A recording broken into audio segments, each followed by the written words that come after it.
Hello साथियों, नमस्कार। स्वागत है आप लोग को अपने YouTube channel Balram IAS academy में। और दोस्तों, आज हम लोग फिर से एक नए टॉपिक के साथ हाजिर हुए हैं और उस टॉपिक का नाम है दोस्तों नेशनल सिंबल यानी राष्ट्रीय प्रतीक। और राष्ट्रीय प्रतीक में हम उन सारी चीज़ों को देखेंगे जो हमारे राष्ट्र तौर पे जिसकी पहचान किया गया है, और उसके बारे में हम लोग देखेंगे कि इसे कैसे व्यवस्थित किया गया है, कब व्यवस्थित किया गया है और किसके द्वारा इसे अंगीकृत किया गया है। इन सारे चीज़ों में अगर आप लोगों को डाउट है तो ये वीडियो आपके लिए दोस्तों, क्योंकि आज हम लोग नेशनल सिंबल का जितने भी चीज़ें हैं उन सारे टॉपिक के बारे में हम लोग विस्तार पूर्वक डिस्कस करने वाले हैं। तो चलिए आज का हम अपना सेशन को स्टार्ट करते हैं। हम नेशनल सिंबल में सबसे पहले पढ़ते हैं राष्ट्रीय ध्वज को। राष्ट्रीय ध्वज यानी कि नेशनल फ्लैग। नेशनल फ्लैग, राष्ट्रीय ध्वज, नेशनल फ्लैग। ये जो राष्ट्रीय ध्वज है दोस्तों, इसे सबसे पहले 22 जुलाई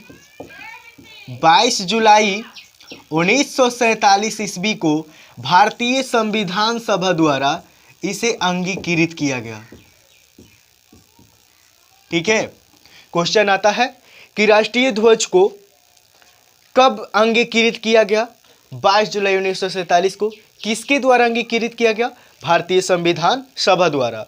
अब और आते हैं दोस्तों, जैसे राष्ट्रीय ध्वज की बात करें यानी राष्ट्रीय झंडे। राष्ट्रीय झंडे में आपको सभी को पता होगा कि इस तरीके का पट्टिका होता है, 1 2, सपोज करना है इसको राष्ट्रीय झंडा मानना है। ठीक है, ये 3, ठीक है, ये मान लिया कि राष्ट्रीय हमारा झंडा है। इसमें जो ऊपर का जो कलर होता है दोस्तों, राष्ट्रीय झंडा में 3 कलरों की पट्टिका होती है, 3 रंगों की पट्टिका होती है। इस 3 रंगों की पट्टिका में सबसे ऊपर का जो कलर होता है उसको केसरिया बोला जाता है।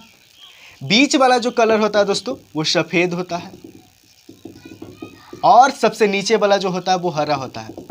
ये जो बीच वाला पट्टिया है दोस्तों, इसमें एक गोल चक्र होता है, और इस चक्र में दोस्तों 24 तिलियाँ होती है।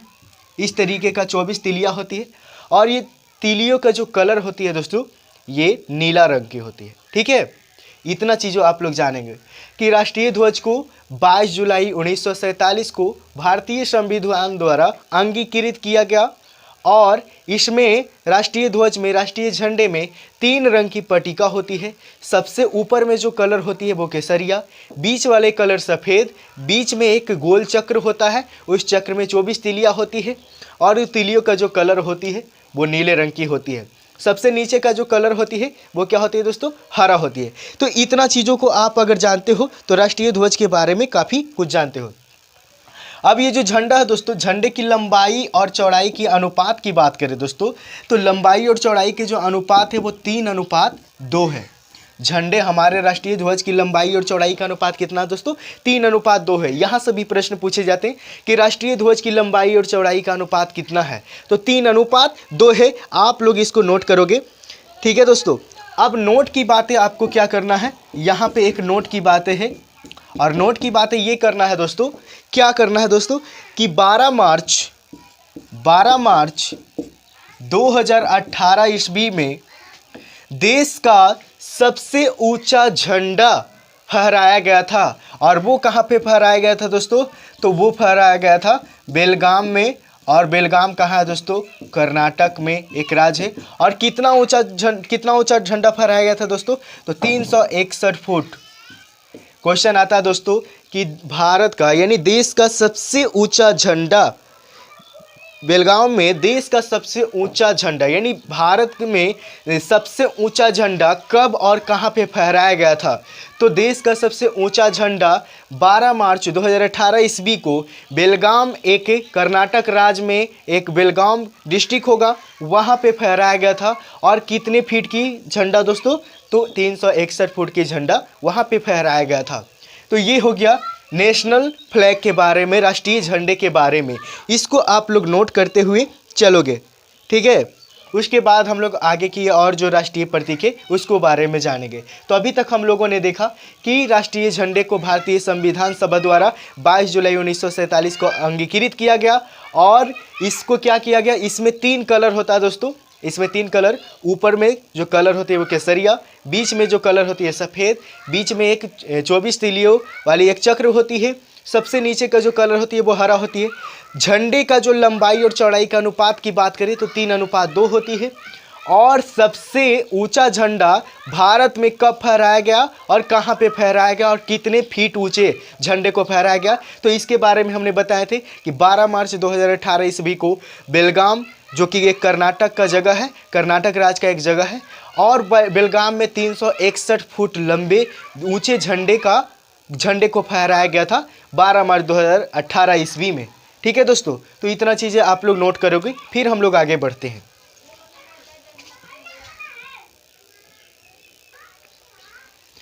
चलिए अगला जो राष्ट्रीय प्रतीक है वो क्या है, इसके बारे में जानते हैं। अगला हमारा राष्ट्रीय प्रतीक होगा दोस्तों, जानते हैं कि भारत का राष्ट्रीय चिन्ह क्या है। राष्ट्रीय चिन्ह क्या है, भारत का राष्ट्रीय चिन्ह क्या है। आप लोग सभी को पता होगा दोस्तों कि भारत के राष्ट्रीय चिन्ह को सारनाथ के अशोक स्तंभ से लिया गया। कहाँ से दोस्तों, सारनाथ के अशोक स्तंभ से, सारनाथ के अशोक स्तंभ से ये भारत का राष्ट्रीय चिन्ह को लिया गया है दोस्तों। ये आप लोग सभी को पता होगा।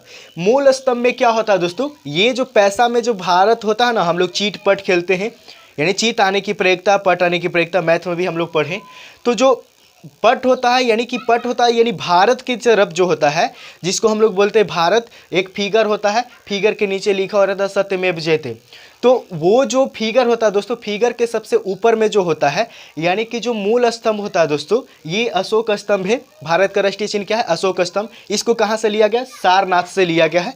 अब दोस्तों ये जो अशोक स्तंभ है उसके मूल स्तंभ में यानी सबसे ऊपर में 4 सिंह होता है। क्या होता है दोस्तों, 4 सिंह है। सिंहों की संख्या कितनी, 4 सिंह है, जो एक दूसरे की पीठ, यानी एक बाघ इधर देख रहा है, यानी 4 बाघ इधर और बाघ इधर देख रहा है। ठीक है दोस्तों, यानी 4 बाघ है, 2 बाघ इधर देख रहा और 2 बाघ इधर देख रहा, यानी एक दूसरे की ओर पीठ किए हुए, ऐसे इस तरीके से एक दूसरे के पीठ की ओर पीठ किया हुआ है बाघ। अब ये जो शेर है दोस्तों, बाघ नहीं शेर है, अब ये जो शेर है दोस्तों, ये साहस और निर्भीकता का प्रतीक देता है। साहस यानी कि शेर कभी किसी से नहीं डरता, जंगल का राजा शेर होता। उसी तरीके से हमारा ये जो राष्ट्रीय जो चिन्ह है अशोक स्तंभ, ये इसमें जो शेर है वो हम पूरे भारतवासियों को यह साहस का प्रतीक देता है कि हमें किसी भी परिस्थिति में किसी से नहीं डरना चाहिए। ठीक है, तो ये शेर है जो क्या करता है, साहस और निर्भीकता का प्रतीक देता है। अब कहता पट्टी के मध्य में एक चक्र रेखा होता है, जो पट्टी होता है उसमें एक चक्र होता है और चक्र में 24 तीलियां होती है। क्या होती है दोस्तों, 24 तीलियां होती है। जिस तरीके से झंडे में होता है उसी तरीके का चक्र होता है, 24 तीलियां। और झंडे के बीचों बीच में भी जो चक्र होता है उसमें भी 24 तीलियां होती है। ये जो तीलियां होती है दोस्तों, वो 24 घंटे का प्रतीक दिलाता है, यानी 24 घंटे का हमारा समय कैसा है वो। ठीक है, यानी भारत में 24 घंटे का समय होता है, एक से लेकर, यानी एक दिन रात में कितना होता है, 24 घंटे का समय होता है। तो वो जो 24 घंटा होता है, वो जो तीलियां है दोस्तों अशोक स्तंभ में, वो इसमें 24 तीलियां होती है और वो तीलियां है जो 24 घंटे का प्रतीक देता कि ये घंटे में इसका प्रतीक, ये घंटे में ये घंटे में ये, इस तरीके का 24 घंटे का एक अलग अलग अपना एक प्रतीक होती है। ठीक है, अब बात करें दोस्तों कि भारत सरकार ने अशोक स्तंभ को राष्ट्रीय चिन्ह के रूप में कब अपनाया, तो 26 जनवरी 1950 को, 26 जनवरी 1950 को, 26 जनवरी 1950 को भारतीय संविधान सभा ने सारनाथ को, यानी अशोक स्तंभ को, जो कि सारनाथ से लिया गया है, अशोक स्तंभ को राष्ट्रीय चिन्ह के रूप में अंगीकृत किया। तो ये चीज़ें काफ़ी इंपॉर्टेंट है दोस्तों कि अशोक जो स्तंभ है उसके मूल स्तंभ में 4 सिंह है जो एक दूसरे की ओर पीठ किए हुए हैं। उसके बाद ये जो मूल स्तंभ की जो नीचे का जो पट्टिका होती है, पट्टिका के मध्य में एक चक्र होती है इस तरीके का, और इस चक्र में 24 तीलियां होती है इस तरीके का। ठीक है, इस तरीके का 24 तीलियां जो 24 घंटे का प्रतीक देती है। इसको भारतीय संविधान सभा द्वारा 26 जनवरी 1950 ईस्वी को अपनाया गया। चक्र की दाईं ओर की बात करें, चक्र की दाईं ओर की बात करें और बाईं ओर की बात करें तो इधर क्या क्या है, इसको जरा हम लोग देखते हैं। चक्र के दाईं ओर एक सांड है और चक्र के बाईं ओर एक घोड़ा है। चक्र के दाईं ओर एक क्या है दोस्तों, सांड है और दाईं ओर घोड़ा है। दाईं ओर क्या है दोस्तों, चक्र की दाईं ओर एक सांड है और बाईं ओर एक घोड़ा है। साढ़ है जो दोस्तों, साढ़ क्या होता है, साढ़ से हम लोग यानी साढ़ यानी बैल कहने का मतलब हुआ। बैल क्या होता है दोस्तों, हमें किसानों को खेत जोतने में मदद करती है, बैलगाड़ी को खींचने में मदद करती है, यानी कहीं ना कहीं वो हमारे अर्थव्यवस्था को चलाती है। इसलिए ये जो साढ़ है वो अर्थव्यवस्था का प्रतीक देता है, कि यह प्रतीक देता है साढ़ कि हमारा जो भारतीय देश है वो एक अर्थव्यवस्था पे आधारित है। ठीक है। और ये घोड़ा दोस्तों, घोड़ा कितना शक्तिशाली होता है, बहुत लगनशील होता, बहुत मेहनती होता। तो ये जो घोड़ा है हमें परिश्रम और मेहनत करने के लिए प्रेरित करता है कि हम भारतीय को घोड़े की तरह मेहनत करना है, घोड़े की तरह अदम्य शक्ति का पालन करना है। और साढ़ है जो हमें यह दर्शाता है कि भारत एक आर्थिक व्यवस्था का देश है, अर्थव्यवस्था पे आधारित देश है। ठीक है दोस्तों। अब फलक का जो नीचे होता है, फलक का नीचे मुंडकोपनिषद का सूत्र वाक्य, मुंडकोपनिषद, मुंड इसको लिखिएगा, मुंडकोपनिषद का सूत्र वाक्य है सत्यमेव जयते। सत्यमेव जयते शब्द लिखा है, मुंडकोपनिषद का सूत्र वाक्य सत्यमेव जयते लिखा है। अब ये जो सत्यमेव जयते क्वेश्चन आता कि सत्यमेव जयते किस भाषा में लिखा गया, देवनागरी भाषा में लिखा गया। कौन से भाषा में दोस्तों, देवनागरी भाषा में सत्यमेव जयते को लिखा गया है। मुंडकोपनिषद का सूत्र वाक्य है ये। और ये जो सत्यमेव जयते है दोस्तों, क्वेश्चन आता सत्यमेव जयते का सही अर्थ क्या होता है। सत्यमेव जयते का मतलब होता, सत्य का मतलब सच्चाई, यानी सत्य ही, और सत्यमेव जयते यानी सच्चाई की ही विजय होती है, हमेशा सच्चाई की ही जीत होती है। इसीलिए आप लोग भी हमेशा सच्चे व्यक्ति का ही साथ दें, हमेशा सच्चाई के प्रति लड़ाई लड़े, हमेशा सच्चाई के प्रति आवाज़ उठाएं। ऐसा नहीं कि गलत व्यक्तियों को साथ रहेंगे, गलत संगति सीखेंगे, हम अपने मार्ग से भटकेंगे, हम अपने मंजिल तक कभी नहीं पहुंच पाएंगे। इसलिए हमेशा सत्यमेव जयते की तरह ही हम लोगों को रहना चाहिए, सत्य की ही विजय करनी चाहिए, और सत्य का ही विजय होती ही है। तो इतना चीज़ आप लोग जाने राष्ट्रीय चिन्ह के बारे में। इसके बाद हम लोग और आगे का चीज़ों को हम लोग देखते हैं।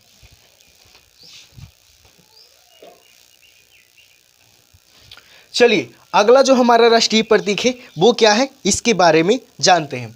अगला हमारा राष्ट्रीय प्रतीक राष्ट्रगान के बारे में जानते हैं। राष्ट्रगान, राष्ट्रगान आप लोग सभी को पता होगा। हमारा राष्ट्रगान क्या है दोस्तों, जन गण मन अधिनायक जय है भारत भाग्य विधाता, है ना। ये तो ये जन गण मन है। ये जो राष्ट्रगान है दोस्तों, इसका रचयिता कौन है, तो इसका रचयिता दोस्तों आप लोग सभी को पता होगा, रविंद्रनाथ टैगोर जी ने, रविंद्रनाथ टैगोर जी ने, जिसको नोबेल पुरस्कार विजेता के भी नाम से जाना जाता है। भारत में सबसे पहले नोबेल पुरस्कार रविंद्रनाथ टैगोर को ही दिए गए थे। रविंद्रनाथ टैगोर ने जन गण मन जो राष्ट्रीय गान है, इसको सबसे पहले बंगाली भाषा में यानी बंगला भाषा में लिखे थे। ठीक है, बंगला भाषा में लिखे थे। लेकिन क्या हुआ दोस्तों कि 24 जनवरी 1950 ईस्वी को भारतीय संविधान सभा द्वारा इसे हिंदी में संस्करण कर, यानी इसको हिंदी में कन्वर्ट करके भारतीय संविधान सभा द्वारा इसको राष्ट्रगान के तौर पे अपना लिया गया। क्या हमने बताया दोस्तों कि राष्ट्रगान जन गण मन का जो रचयिता है रविंद्रनाथ टैगोर जी हैं, और रविंद्रनाथ टैगोर जी जो राष्ट्रगान लिखे थे वो बंगला भाषा में लिखे थे, बंगाल के भाषा में लिखे थे।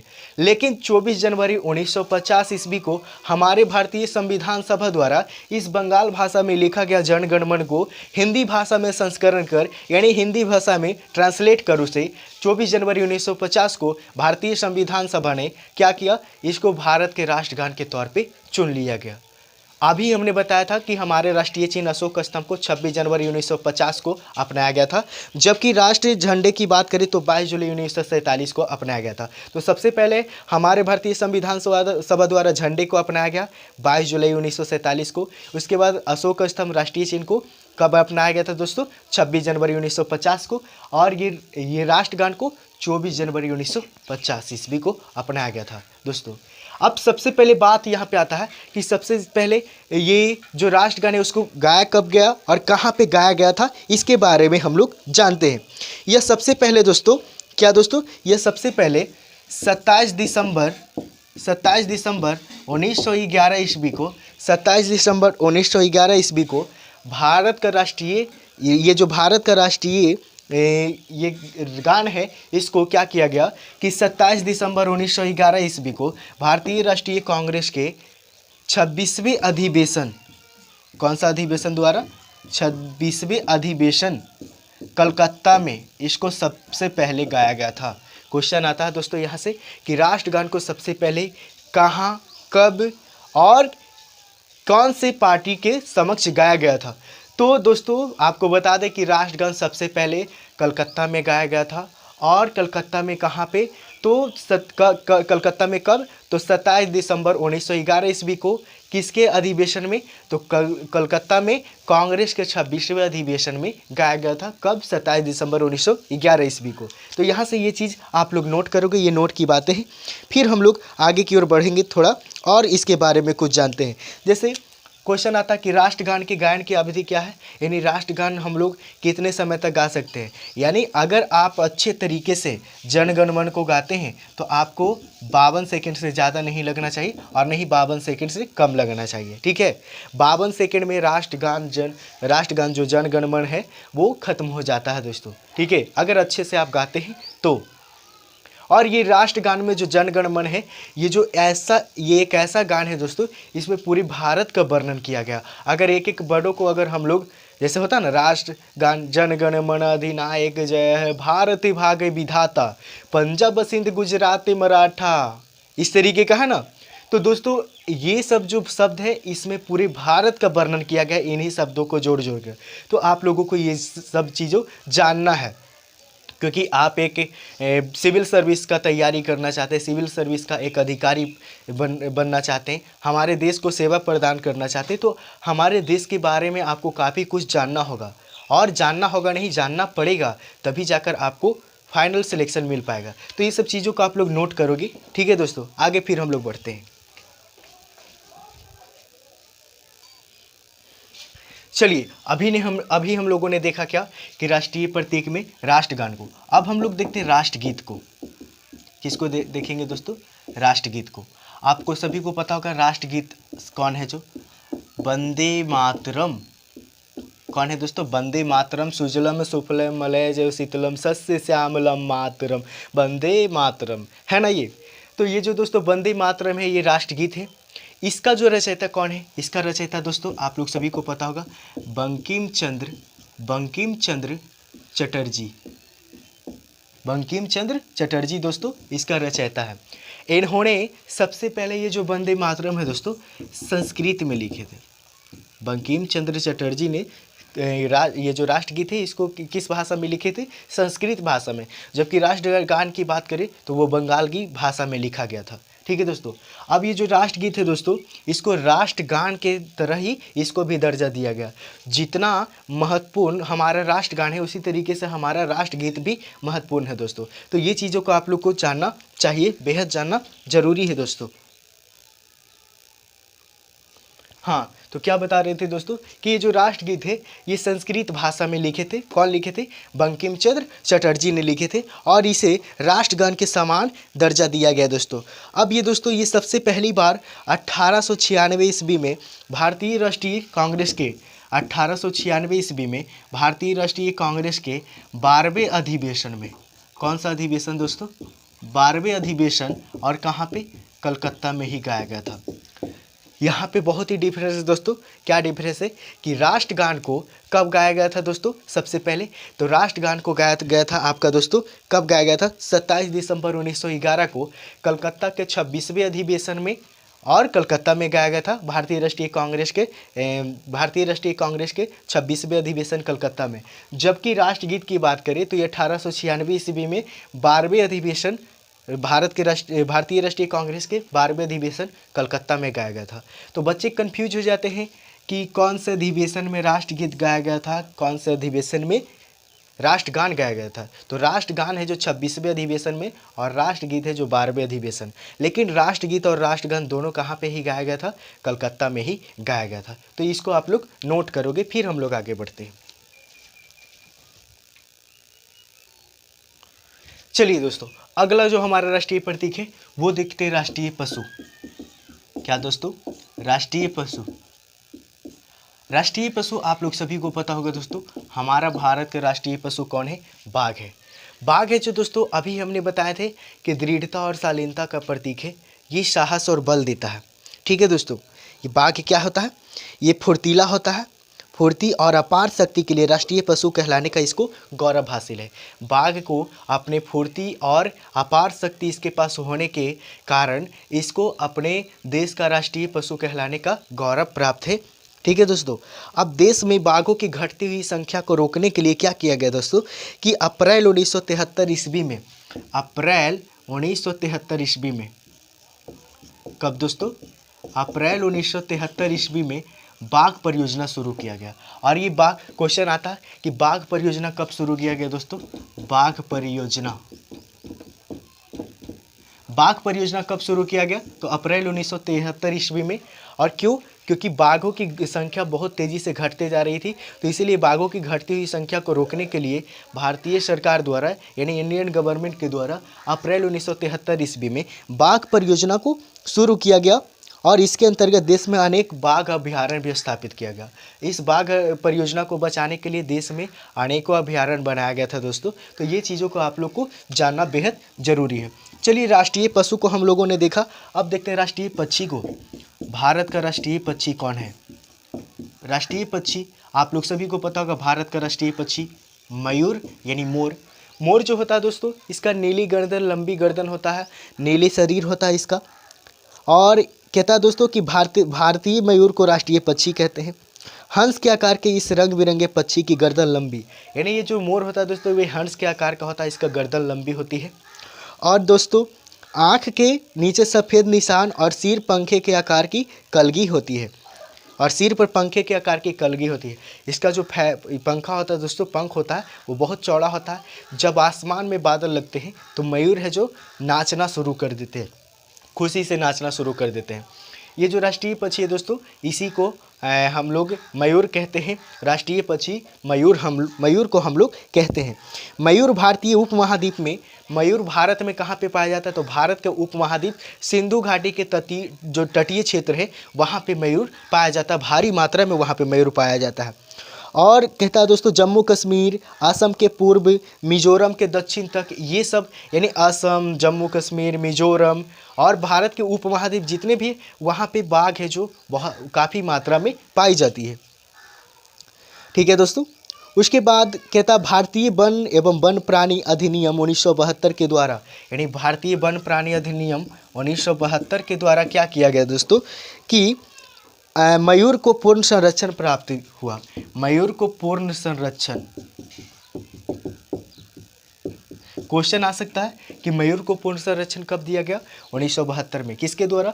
भारतीय वन प्राणी सुरक्षा अधिनियम के द्वारा। ठीक है दोस्तों, भारतीय वन प्राणी सुरक्षा अधिनियम के द्वारा 1972 में मोर को पूर्ण संरक्षण दिया गया, यानी कि मोरों को बचाने के लिए पूरे जोड़ तोड़ से जो कार्य है, यानी कि जो इसके बारे में जो प्रक्रिया है, मोर को बचाने के लिए जो तरीका है, उसको अपनाना शुरू हो गया 1972 ईस्वी में। तो ये चीज़ आप लोग जानेंगे दोस्तों। अब आते हैं हम लोग राष्ट्रीय पुष्प की बात करते हैं। राष्ट्रीय पुष्प आप लोग सभी को पता होगा, राष्ट्रीय पुष्प कमल। कमल की बात करें दोस्तों, तो कमल तो सबसे पहले माँ सरस्वती की आसन है।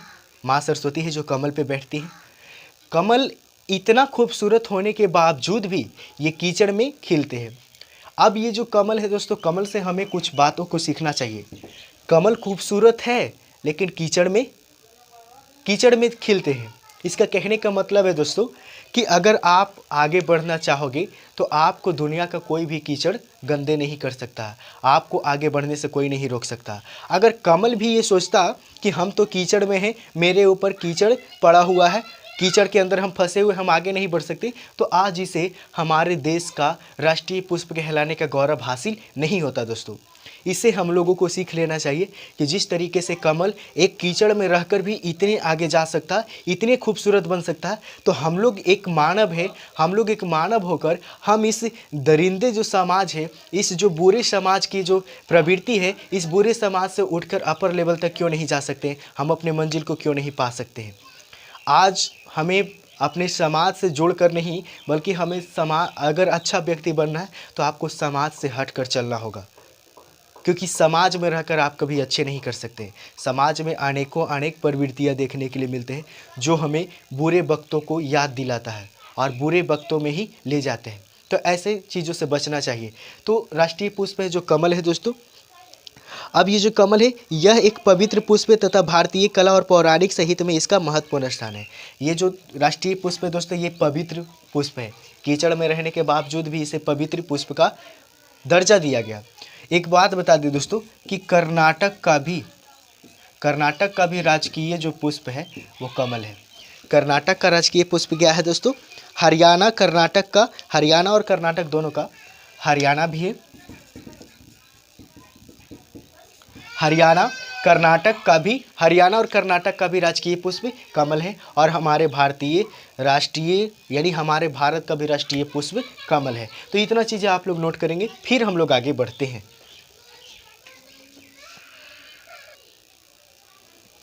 चलिए, अगला हमारा राष्ट्रीय प्रतीक क्या है? राष्ट्रीय वृक्ष को हम लोग जानते हैं। राष्ट्रीय वृक्ष कौन है दोस्तों? हमारा जो राष्ट्रीय वृक्ष है दोस्तों वो है हमारा बरगद। कौन है दोस्तों? हमारा राष्ट्रीय वृक्ष कौन है? बरगद है। राष्ट्रीय वृक्ष कौन है दोस्तों? बरगद है। ये बरगद के बारे में कुछ जानते हैं। कहता बरगद वृक्ष को भारत के राष्ट्रीय वृक्ष के रूप में अपनाया गया, जिसकी शाखाएं बड़े क्षेत्र में जड़ों की तरह प्रतिरोपित होता है।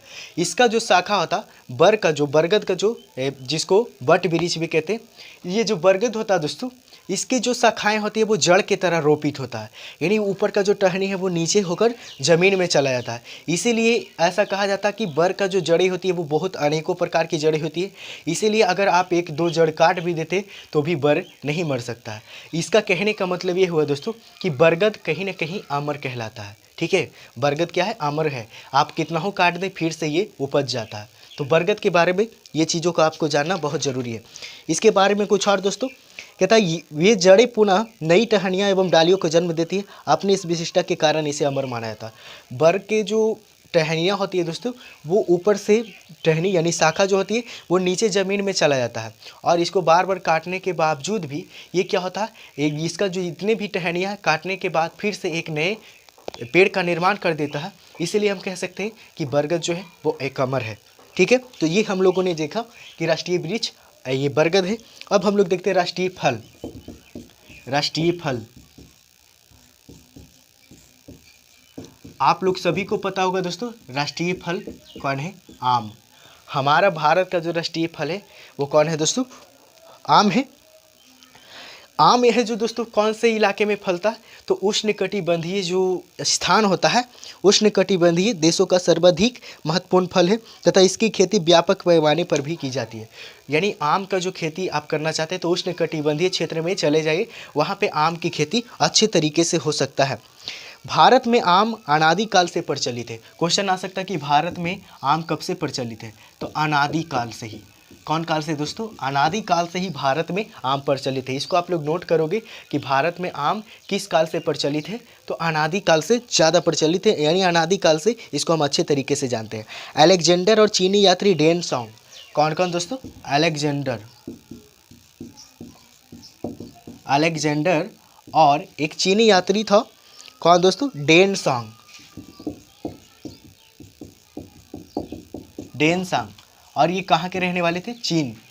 अलेक्जेंडर और चीन सांग ने भी इसका स्वाद चखा एवं इस फल को संग्रह किया। यानी कहने का मतलब हुआ दोस्तों कि भारत का राष्ट्रीय फल को जो आम है, अलेक्जेंडर और डेन सांग जो कि चीन के रहने वाले थे, इन्होंने भी हमारे भारतीय आम का स्वाद को चखा और कहा कि नहीं, भारतीय जो आम फल है वो एक बहुत अच्छा फल है, बहुत ही स्वादिष्ट फल है। ये मुग़ल बादशाह अकबर ने, मुग़ल बादशाह यहाँ से आप नोट करोगे, मुग़ल बादशाह कौन थे? अकबर। मुग़ल बादशाह अकबर ने क्या किए थे? मुग़ल बादशाह अकबर ने क्या किए थे कि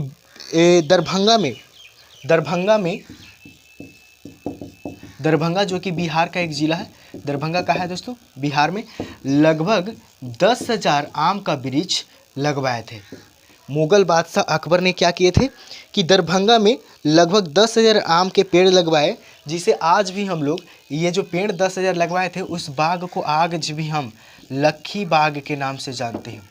कौन से बाग? लक्खी बाग के नाम से। क्वेश्चन आ सकता है कि लक्खी बाग का निर्माण कौन मुगल बादशाह ने किया था? तो अकबर ने। और लक्खी बाग कहाँ है? दरभंगा में। दरभंगा कहाँ है? बिहार का एक डिस्ट्रिक्ट है। कितने पेड़ लगवाए थे अकबर बादशाह ने? तो 10,000 पेड़ ने, 10,000 पेड़ लगवाए थे। तो यहाँ से ये चीज़ें आप लोग नोट करोगे।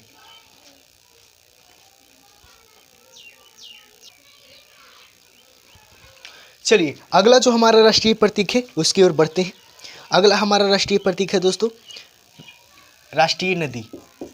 कौन सा दोस्तों? राष्ट्रीय नदी। हमारा राष्ट्रीय नदी कौन है? आप लोग सभी को पता होगा कि गंगा हमारा राष्ट्रीय नदी है और गंगा भारत की आन शान बान भी है। गंगा नदी की कुल लंबाई की बात करें दोस्तों तो गंगा नदी की कुल लंबाई 2525 किलोमीटर है और ये भारत का सबसे बड़ी नदी है। सबसे बड़ी नदी, विश्व का तो नहीं बोल सकते, लेकिन भारत का सबसे बड़ी नदी कौन है दोस्तों? गंगा, और जिसकी लंबाई 2525 किलोमीटर है। इसका जो उद्गम केंद्र है दोस्तों, इसका उद्गम केंद्र है हिमनद गंगोत्री से निकलती है। हिमनद गंगोत्री से निकलती है, लेकिन ये जब हिमनद गंगोत्री से निष्कासन इसका होती है जिस समय ये निकलती है उस समय इसको भागीरथी के नाम से जाना जाता है। भागीरथी के नाम से जाना जाता है। इसलिए हम लोग हिंदी में भी पढ़ते हैं कि गंगा का पर्यायवाची शब्द क्या होता है? भागीरथी है। तो गंगा का उद्गम केंद्र क्या है दोस्तों? उद्गम हिमालय में जो गंगोत्री हिमनद है, हिमालय से निकलती है गंगा। भारत में 2 प्रकार की नदियाँ होती है। एक होता है हिमालय नदी, दूसरा होता है प्रायद्वीपीय नदी। तो भारत में लगभग यानी कहने का मतलब है कि भारत में लगभग 85% जो नदियाँ हैं वो हिमालयन नदी है। उसके बाद 15% ही नदियाँ है जो प्रायद्वीपीय नदी है। प्रायद्वीपीय नदियों में जो नदी बहती है वो छोटे छोटे नदियाँ, लेकिन हिमालयन नदी से निकलने वाली, हिमालय के श्रेणी से जो निकलने वाली नदी है वो बहुत लंबी लंबी नदी है, जिसमें हमेशा सालों भर, वर्ष भर जलमग्न रहती है। इसीलिए भारत का जो उत्तरी इलाका है हमेशा बाढ़ से ग्रसित होता है और भारत का जो दक्षिणी क्षेत्र है वो सूखाग्रस्त क्षेत्र होता है। ठीक है दोस्तों, इसीलिए भारत के बिहार में खास करके बाढ़ ज़्यादा आते हैं। बिहार, उड़ीसा, ये सब जगहों पे सबसे ज़्यादा बाढ़ आती है।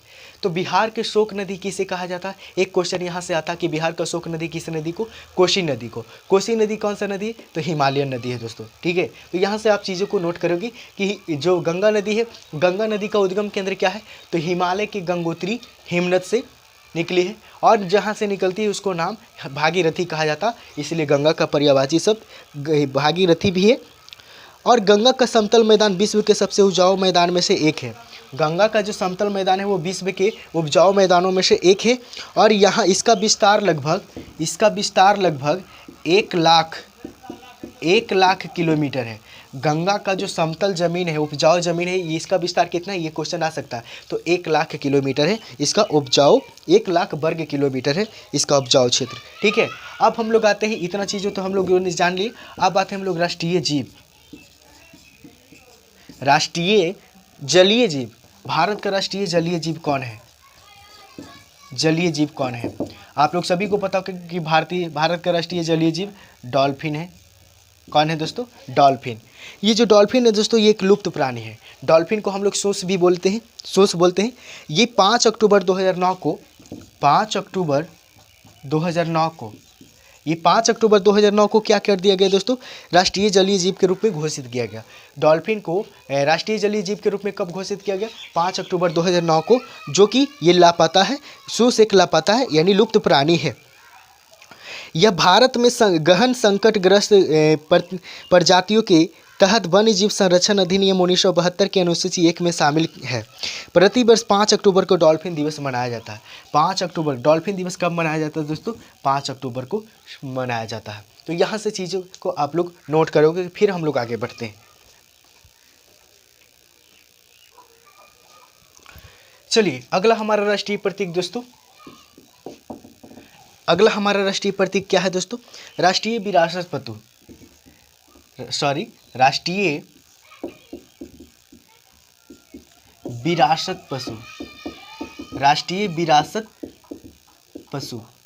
अब राष्ट्रीय विरासत पशु है कौन दोस्तों? तो एशियाई हाथी कौन है दोस्तों? एशियाई हाथी। एशियाई हाथी को राष्ट्रीय विरासत पशु के रूप में जाना गया है। और दोस्तों इसको कब घोषित किया गया? 2010 ईस्वी में भारत का जो भारत के सरकार ने एशियाई हाथी को राष्ट्रीय विरासत पशु के रूप में अक्टूबर 2010 को, कब दोस्तों? अक्टूबर 2010 को। और ये जो डॉल्फिन था उसको 5 अक्टूबर को अपनाया गया था, 5 अक्टूबर 2009 को। और हाथी को, एशियाई हाथी को अक्टूबर 2010 को भारत सरकार के द्वारा इसको अपनाया गया। राष्ट्रीय वन जीव बोर्ड को स्थायी समिति ने इस संदर्भ में 22 अक्टूबर 2010 को बैठक में स्वीकृति प्रदान की थी। 22 अक्टूबर 2010 को इसको भारतीय संविधान सभा द्वारा इसको अपनाया गया था। ठीक है, भारतीय संविधान सभा द्वारा नहीं, भारतीय सरकार के द्वारा इसको अपनाया गया था। कब? 22 अक्टूबर 2010 को। ठीक है, यहाँ से आप चीज़ों को जानें। हाथी जो दोस्तों केरल, कर्नाटक और झारखंड, कौन कौन दोस्तों? केरल, कर्नाटक और झारखंड का भी राष्ट्रीय पशु है। हाथी है जो झारखंड, केरल, कर्नाटक का राष्ट्रीय पशु है। जबकि बात करें हम ये कमल की, तो कमल जो दोस्तों, कमल किसका किसका था? हरियाणा और कर्नाटक का राष्ट्रीय पुष्प था कमल। ठीक है, तो इसको आप लोग नोट करेंगे, फिर हम लोग आगे बढ़ेंगे। चलिए अब हम लोग जानते हैं कि भारत का राष्ट्रीय खेल क्या है। राष्ट्रीय खेल आप लोग सभी को पता होगा, भारत का राष्ट्रीय खेल क्या है दोस्तों? हॉकी। भारत का राष्ट्रीय खेल क्या है दोस्तों? हॉकी। और हॉकी का जादूगर किसे कहा जाता है? हॉकी का जादूगर ध्यानचंद्र को कहा जाता है। हॉकी का जादूगर किसे कहा जाता है दोस्तों?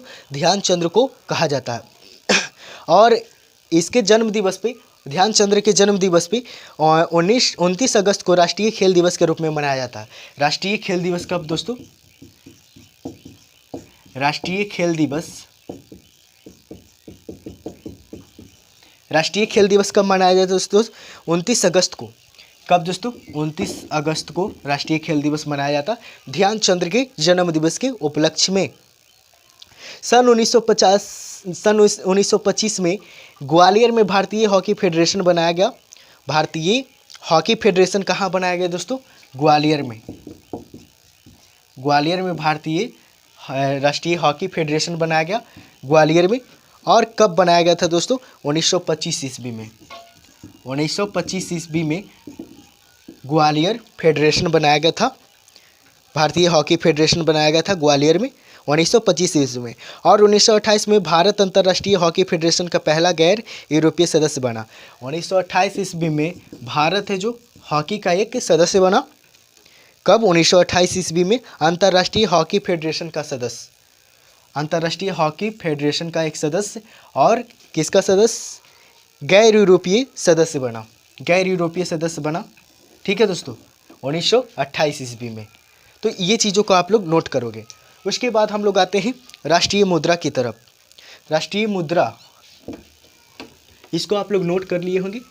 फिर हम लोग आते हैं आगे की ओर। राष्ट्रीय मुद्रा की बात करें,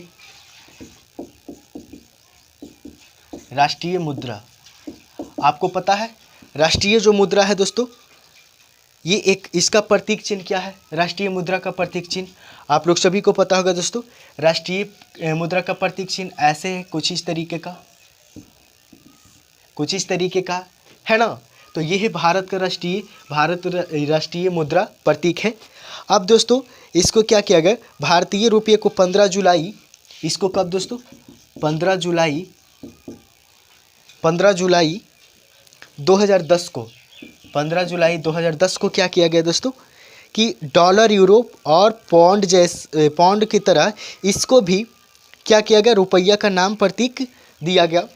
ठीक है, यानी ये जिस तरीके से अदर कंट्री का पौंड, डॉलर ये सब को दर्जा दिया गया था, उसी तरीके से राष्ट्रीय मुद्रा के तौर पे इस सिंबल को 15 जुलाई 2010 ईस्वी को भारत का राष्ट्रीय मुद्रा के रूप में इसको दिया गया। ये जो दोस्तों है, ये जो सिंबल है दोस्तों, ये देवनागरी का र वर्ड, देवनागरी का र वर्ड और इंग्लिश के आर वर्ड दोनों को मिलाकर बनाया गया। देवनागरी का र वर्ड और इंग्लिश के आर वर्ड को मिलाकर बनाया गया है। तो ये चीज़ें आप लोग जानेंगे। एक नोट की बात है, आप लोग लिखेंगे, नोट की बातों को लिखेंगे। और ये नोट की बात ये है दोस्तों कि 22 जनवरी 2004 को 22 जनवरी